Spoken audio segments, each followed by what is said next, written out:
그리스도에게 이끌려서 이제 그렇게 되면 주님을 사랑하는 것이기 때문에 이제 뭐요? 생명의 법을 잡기 시작해요. 무슨 의미인지 아시겠어요? 이게 순서입니다. 그래서 죄에게는 수치가 있는데 이것을 은혜로 가려줘요. 이 덮개는 은혜와 사랑의 증거를 말합니다. 이것 때문에 대속 죽음이 있었어요. 그래서 아벨의 제사가 받아진 이유가 뭐예요? 양이 죽어서 그래요. 그죠? 아브라함이 이삭을 바칠 때 사건에서도 뭐가 있었어요? 양이 있었어요. 왜 그랬을까요?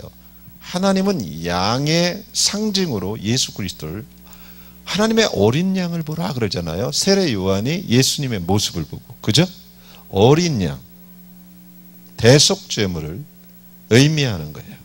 예, 오직 예수님 안에서만 우리가 보호받을 수 있다는 것을 얘기하고 있는 거예요. 그 다음에 세 번째가 염소털로 만든 덮개예요. 수양 가죽 밑에 덮개인데 이것은 세 번째 덮개. 외부에서는 세 번째지만 내부에서는 두 번째, 끝에서 두 번째예요. 염소는 종종 성경에 보면 어떻게 표현해요? 죄의 상징으로 얘기해요. 그죠? 양과 염소, 왼편은 염소. 그죠? 그 염소를 얘기할 때는 뭐예요? 나쁜 것을 얘기해요. 죄인을 얘기해요. 그리고 양은 어떻게 해요? 하나님 편에서는 의인을 얘기해요. 이 두 가지가 아주 중요해요. 이 덮개에서 세 번째가 근데 염소를 얘기해요. 이 염소, 이 세 번째 덮개도 예수 그리스도를 상징해요. 이것이 언제? 우리가 이번에 이스라엘을 간 날이 대속죄일이었어요. 이 대속죄일 1년에 한 번, 이 날이 유대인들에게는 너무 중요한데, 이 대속죄일에는 두 마리 염소를 사용하게 되어 있어요. 이게 레위기 16장 사건이에요. 대제사장이 어떻게 해요? 한 마리는 제단에서 죽임을 당해요. 그리고 죽임당한 염소의 피가 제단에 뿌려져요. 이것이 하나님이 대속죄를 시키는 방법이었어요. 그것이 하나님 첫 번째 염소고, 두 번째 한 마리는 어떻게 해요? 머리에 안수를 해요. 손을 얹고 죄를 전가시키고 그 손은, 그 염소는 어떻게 해요? 광야로 끌고 가서 뭐예요? 못 돌아오게 광야에 가서 보내버려요. 그죠? 이걸 아사셀의 염소라고 그러죠. 그것은 뭐예요? 죄를, 지금 이스라엘의 죄를 짊어지고 떠난 거예요. 이것 안에서 속죄에 대한 두 가지 의미가 나옵니다.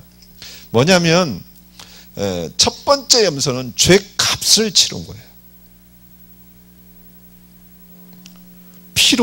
피로 값을 치른 거예요. 예수님처럼. 네? 그러니까 우리의 죄값을, 그 해의 죄값을, 이스라엘의 죄값을 치른 거예요. 또 한 마리의 염소는 뭐야? 이걸로 하나님이 볼 때 우리는 이것이 잘 안 돼요. 죄값이 치러졌더라도 사단이 우리에게 오는 게 뭐예요? 참소. 참소는 딴 말로 정죄예요. 이 정죄감이 있으니까 이 정죄감을 떨어주는 거예요. 아사셀의 염소는. 죄값을 치렀어요. 그렇지만 정죄감으로 우리가 고통스러워해요. 그죠? 생각이 나고 참소하니까. 이것을 아사셀의 염소가 갖고 떠나버린 거예요. 그래서 죄에 치른 이 염소에 대해서 시편 기자가 뭐예요? 동에서 서처럼 먼 것 같이 죄에 대해서 이렇게 얘기해요. 이제 너희 죄는 이제 동에서 서가 먼 것 같이 만날 수 없는 것처럼 끝났다. 이래서 이 부분이 들어가는 거예요. 그래서 이사야 53장 이런 말을 해요. 우리는 다 양 같아서 그릇 행하여 우리 제갈 길로 갔는데 우리 죄악을 그에게 담당시키셨다.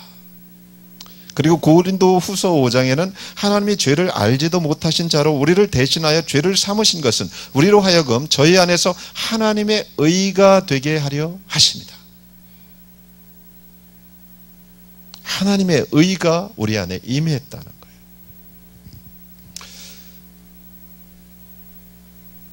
이 두 부분은 굉장히 중요합니다. 예수님께서 십자가에 돌아가셨을 때 뭐예요? 빛이 이 땅에 임해버린 거예요. 그래서 정죄감과 우리가 거룩해진 것, 모든 것이 죄의 값이 떠났기 때문에 뭐예요? 이제는 주의 임재 안에 들어갈 수 있는 거예요. 아멘. 이 참소를 이길 수 있는 힘이 거기 있어요. 히브리서에 뭐예요? 어린 양의 보혈로서, 예수 그리스도의 보혈로서 지성소에 오라고 그러죠. 이 담대히 오라고 그래요. 그죠?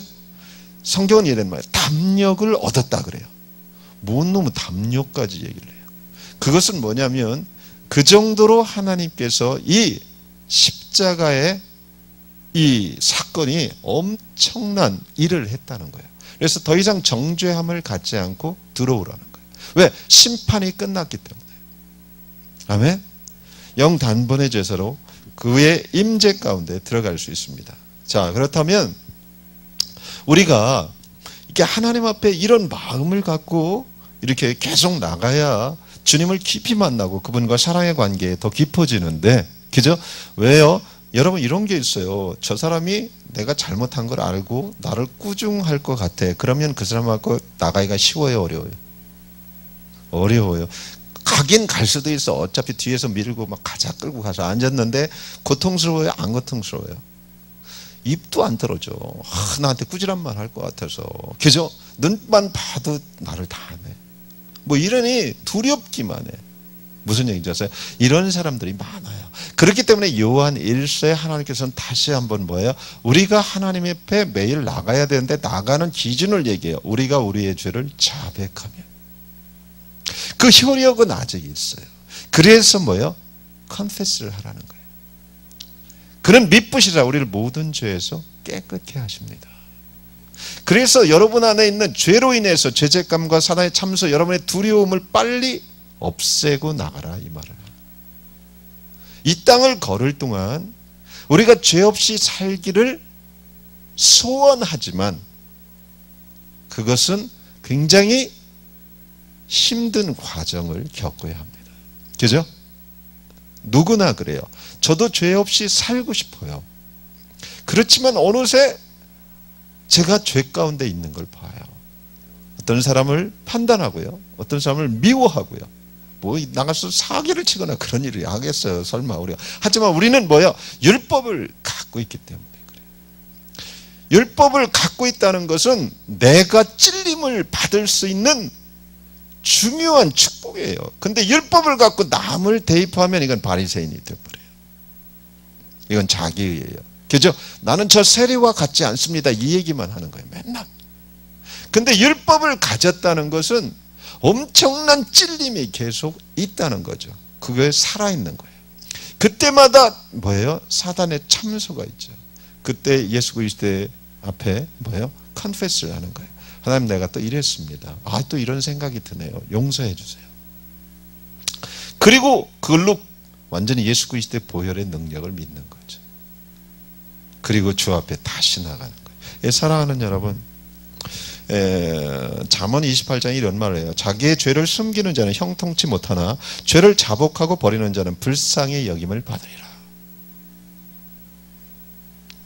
자기의 죄를 숨기는 자는 형통치 못해요. 하지만 죄를 자복하고 버린다까지 나가야 돼요. 여기는 자백과 회개가 같이 하는 거예요. 버리는 것은 방향을 바꾸는 거예요. 불쌍히 여김을 받는다.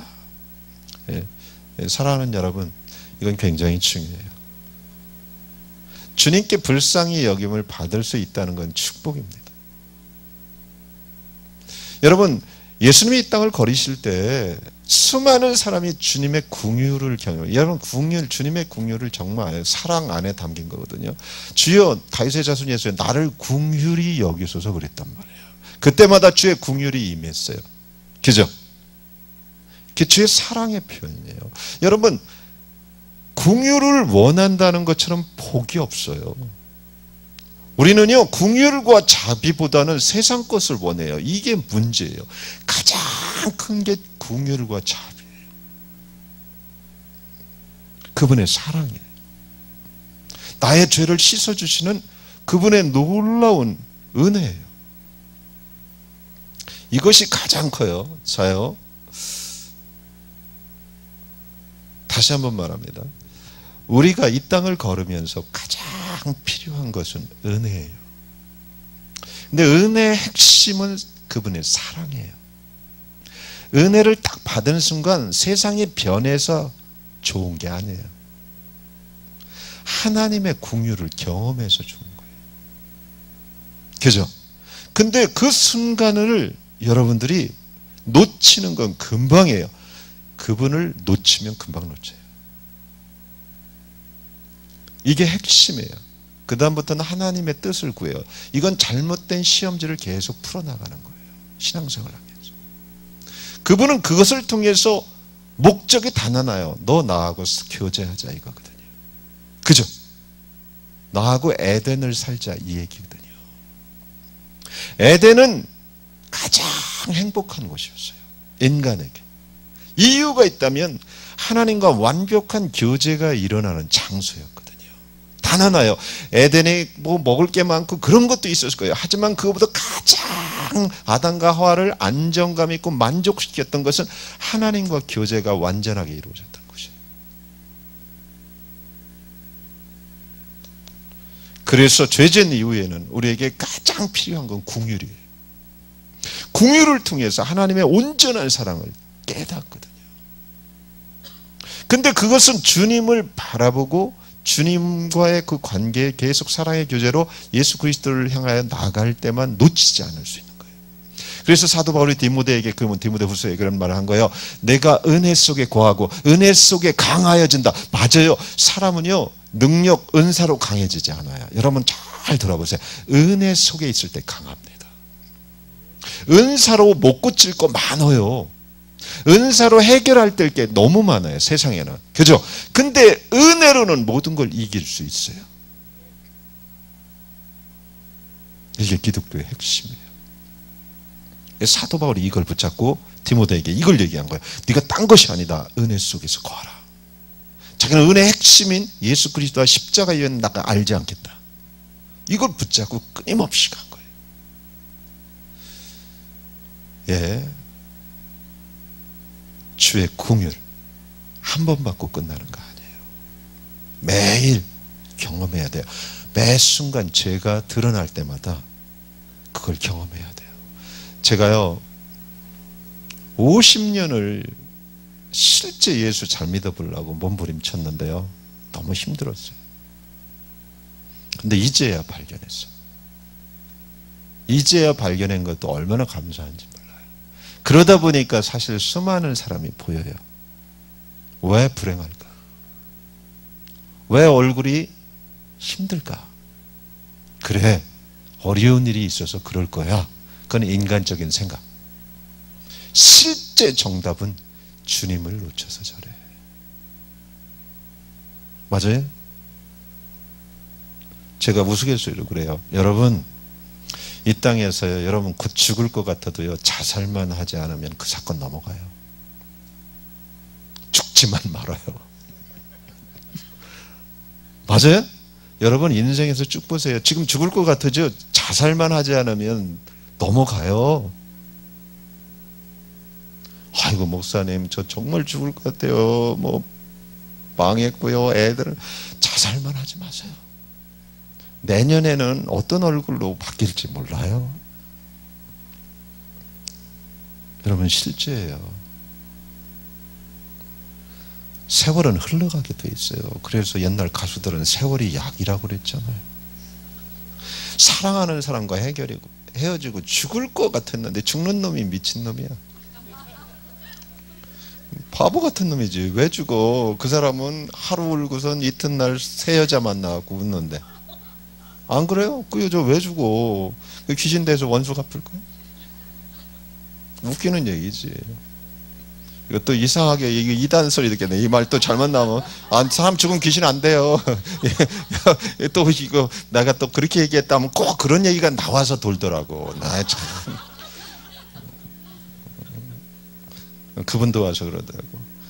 제가 이 교회에 대해서 알고 어떤 사람한테 물어봤더니 그 교회 이단이라고 그러더래. 솔직하더구만.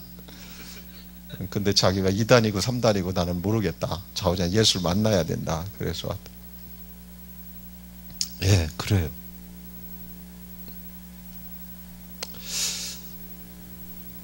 아주 중요합니다. 예.